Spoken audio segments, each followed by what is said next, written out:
Hi guys, we're taking out our kayak for the first time today and we are excited. We got the Tucktec 10 feet in light blue. Oh, and here's our boy Russ waiting impatiently for us as usual. So first we pulled all the levers like so.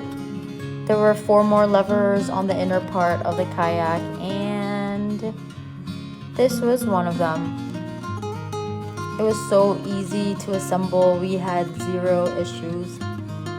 And just like that, we were ready to go out on the water.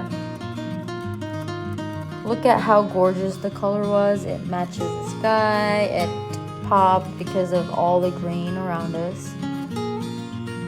Raven was so happy. The whole time he was on the kayak, I went for a ride as well, and I was so happy I went to this peaceful and very quiet place. This was my favorite part of the lake. Russ wanted in on all the excitement as well.